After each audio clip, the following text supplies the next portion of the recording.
ନାରୀ ହେଉଛି ଜଣେ ମମତାମୟୀ ମା ଯିଏକି ଆମକୁ ଜନ୍ମ ଦେଇଥାଏ। ଛୋଟରୁ ବଡ଼ ମଧ୍ୟ କରିଥାଏ। ଆଜିର କାହାଣୀଟି ଠିକ୍ ଗୋଟେ ନାରୀ ବିଷୟରେ। ନାରୀ ଜଣେ କେତେ ଯେ ସର୍ବଶକ୍ତିମାନ। ତେଣୁ ଭିଡ଼ିଓଟିକୁ ଆରମ୍ଭ କରିବା ପୂର୍ବରୁ ଭିଡ଼ିଓଟିକୁ ଲାଇକ୍ ଏବଂ ସବସ୍କ୍ରାଇବ୍ କରିଦିଅନ୍ତୁ। ଗୋଟିଏ ମରୁଭୂମିରେ ଜଣେ ମୁସାଫିର ଯାଉଥିଲା। କିଛି ବାଟ ଗଲା ପରେ ମୁସାଫିରକୁ ବହୁତ ଶୋଷ ଲାଗିଲା। ମୁସାଫିର ଦେଖିଲା କିଛି ଦୂରରେ ଜଣେ ମହିଳା କୂଅରୁ ପାଣି କାଢ଼ୁଥିଲା। ମୁସାଫିର ଜଣକ କୂଅ ପାଖକୁ ଯାଇ ମହିଳା ଜଣକୁ ପିଇବା ପାଇଁ ପାଣି ମାଗିଲା। ପାଣି ପିଇ ସାରିବା ପରେ ମୁସାଫିର ମହିଳା ଜଣକୁ ପାଣି ଦେଇଥିବାରୁ ଅଶେଷ ଧନ୍ୟବାଦ ଜଣାଇଲେ।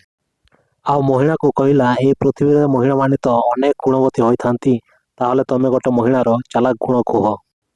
ମୁସାଫିରଙ୍କ କଥା ଶୁଣି ସାରିବା ପରେ ମହିଳା ଜଣକ ଖୁବ୍ ଜୋରରେ ଚିତ୍କାର ଆରମ୍ଭ କଲେ। ମହିଳାଙ୍କ ଚିତ୍କାର ଶୁଣି ମୁସାଫିର ଜଣକ ଡରିଗଲେ। କହିଲେ, ଚିତ୍କାର ବନ୍ଦ କର, ନହେଲେ ଲୋକେ ମୋତେ ଖରାପ ଭାବିବେ। କିନ୍ତୁ ସେତେବେଳକୁ ମହିଳାଙ୍କ ଚିତ୍କାର ଶୁଣି ଆଖପାଖର ଲୋକ ସବୁ ଜମା ହୋଇଯାଇଥିଲେ। ଆଉ ମହିଳାକୁ ପଚାରିଲେ, କ'ଣ ହେଇଛି ଏତେ ଜୋରରେ ଚିତ୍କାର କରୁଥିଲ? ମହିଳା ଜଣକ ସଙ୍ଗେ ସଙ୍ଗେ ଉତ୍ତର ଦେଲେ, ଏହି କୂଅକୁ ପାଣି ନେବା ପାଇଁ ଆସିଥିଲି, ଆଉ ପାଣି କାଢ଼ିବା ବେଳେ କୂଅ ଭିତରେ ପଡ଼ିଯାଇଥିଲି। ଆଉ ଏହି ମୁସାଫିର ଜଣକ ମୋତେ ଏହି କୂଅରୁ ଉଦ୍ଧାର କରିଛି। ଲୋକମାନେ ମୁସାଫିରକୁ ଅଶେଷ ଅଶେଷ ଧନ୍ୟବାଦ ଦେଇ ଚାଲିଗଲେ। ପରେ ମହିଳା ଜଣକ ମୁସାଫିରର କାନ ପାଖରେ ଧୀରେ ଧୀରେ କହିଲେ ଯେ, ତୁମେ ଯଦି ନାରୀଙ୍କୁ ଅସମ୍ମାନ କର, ତେବେ ସେ ନାରୀ ତୁମକୁ ଧ୍ୱଂସ କରିଦେବ। ଆଉ ନାରୀକୁ ସମ୍ମାନ ଓ ଭଲ ପାଇବା ଦେଲେ, ତେବେ ଦୁଃଖର ଦରିଆରୁ ସୁଖର ଜୁଆର ଆଣିଦେବ।